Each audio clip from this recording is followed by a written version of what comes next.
Fallout 4 saved my life, really. Or at least it helped stop the torturous pain in my kidney. This is the story about how Fallout 4, yes, the video game, opened my eyes to the benefits of water. And because of that, I no longer have to worry about fainting in a hospital bathroom again.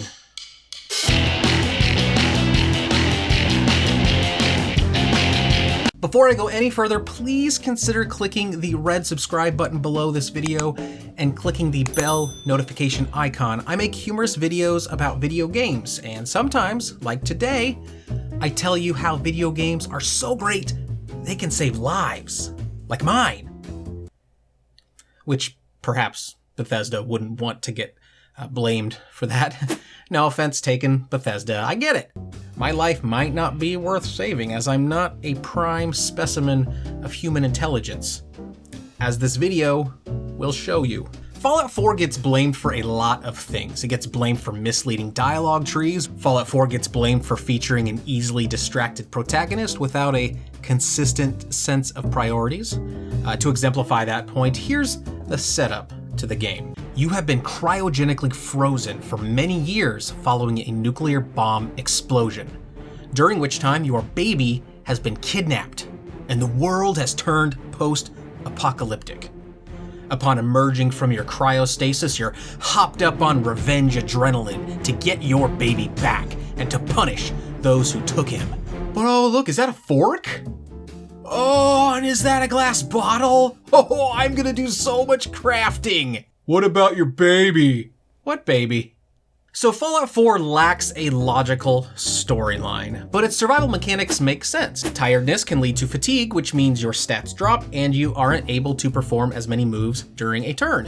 A hunger can lower your endurance and charisma. Thirst can lower your perception and intelligence. Now, tiredness and hunger, I've always understood when I'm tired and hungry in real life, I often turn to cannibalism, just like in the post-apocalypse of Fallout 4. I mean, who hasn't eaten a human body? Come on, you're not better than me. But I didn't understand thirst. See, every time you wake up in the game, your character must drink water.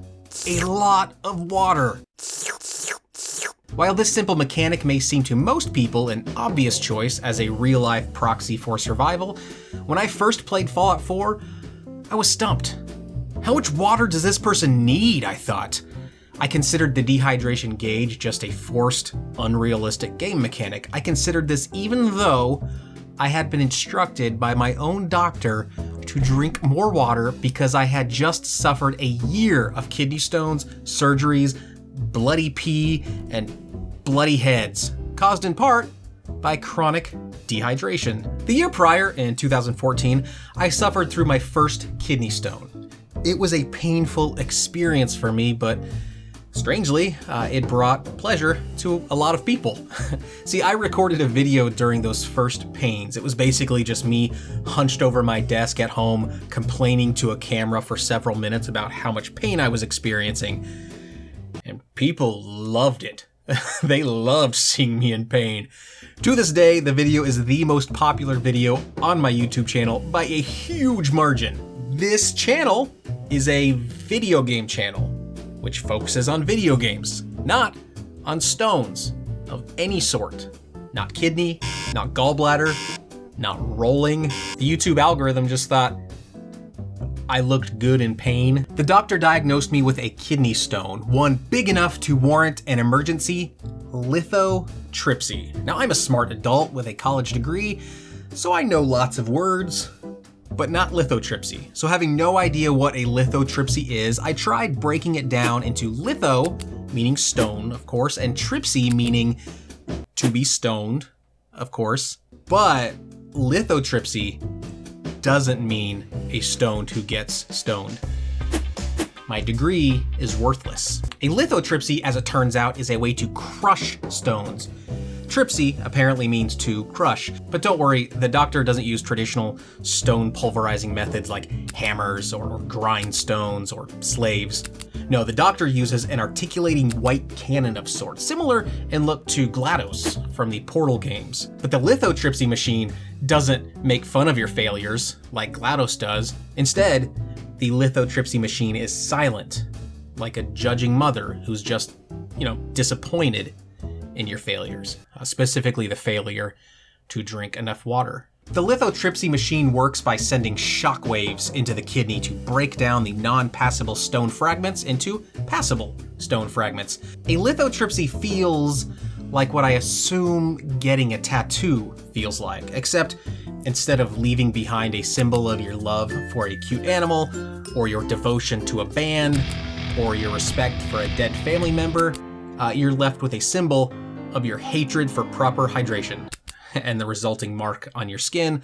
It looks a little bit like a bruise, or like a shoddy, hastily inked prison tattoo of a bruise. It's pretty badass. Soon after all of this, my doctor found an even bigger kidney stone in my body, one that a lithotripsy alone couldn't vanquish. This time, I had to have a ureteral stent implanted in my kidney. Now, a stent is basically like a drinking straw that expands your internal pee tubes to allow anything to pass. In my case, the anything in question was a very large kidney stone, but given the amount of constant pain I was in during the entire multi-week stent stint, I imagine a ureteral stent is also useful for emptying out bigger things like grapes and kumquats, baseballs, Plutos, real planets. Got him. Inserting the stent required stuff to be injected into my body via an IV. Pain-killing stuff, I assume. I'm not good with needles. I'm also, as it turns out, not good at warning nurses that I'm not good with needles. So when, after the IV needle had been inserted and I got the urge to pee, the nurse allowed me to hobble myself with the IV in my arm to the bathroom alone, without help. That was a mistake, because once I was in the bathroom, I was alone and now able to hyper-focus on the needle in my arm. Hyper-focusing on the needle, it turns out, is the top thing a needle phobe should not do. I got lightheaded, and I decided to lay down on the cool bathroom floor. Now, a few seconds later, I felt better. So, I stood up, I peed, and then I exited the bathroom. Now, on the way back to my room, I stopped by the nurse's station, and I apologized for being in the bathroom for so long. I thought I was gonna faint, I said. So I sat down for a little while. As I walked away, one of the nurses stopped me and said, "No, you did faint." Now, apparently, the back of my head was bleeding a lot as a result of hitting my head on the sink in the bathroom as I for real fainted. So they glued my head together and then rolled me into the stent insertion room. For the next few weeks, every slight movement resulted in terrible pain as the inflexible stent mashed up against my very flexible kidney. It was the worst pain of my life. Later that year, Fallout 4 was released. I had changed my lifestyle somewhat, drinking more water, but still not nearly enough. See, the doctor said something to me that he should not have said.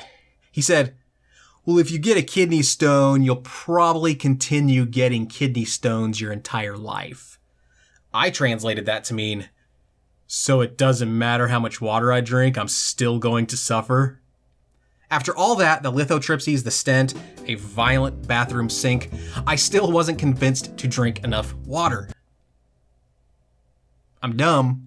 So Fallout 4 eventually, after many, many hours of playing it, did something that no doctor could do. Fallout 4 normalized water intake in a way that made sense to my dumb video game player brain. My general skepticism, even of common knowledge, couldn't withstand the simple fact that Fallout 4's dehydration mechanic has no ulterior motive. Its only motive is to enhance the game experience based on real-world truths. I wake up thirsty every day, but I ignored that thirst for many years because I thought thirst was normal. My brain had acclimated to the feeling of a dry throat in the morning. A dry throat, to me, wasn't an ailment to be cured.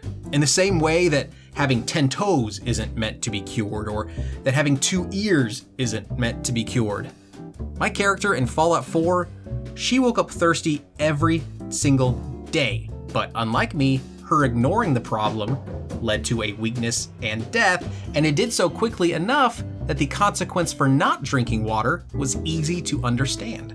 Fallout 4's world is based in human reality, and the human reality is that thirst should not be ignored. I'm now years into a new life, free of a dry mouth, and so far free of additional lithotripsies and ureteral stents. And I have Fallout 4 to thank for that. So thank you, Fallout 4. And thank you, dear viewer, for watching this tale of woe. If you got this far into the video, you obviously like it, right? So why not click the like button, subscribe if you haven't, and click the bell notification icon to ensure you don't miss future videos. And until next time, drink some damn water.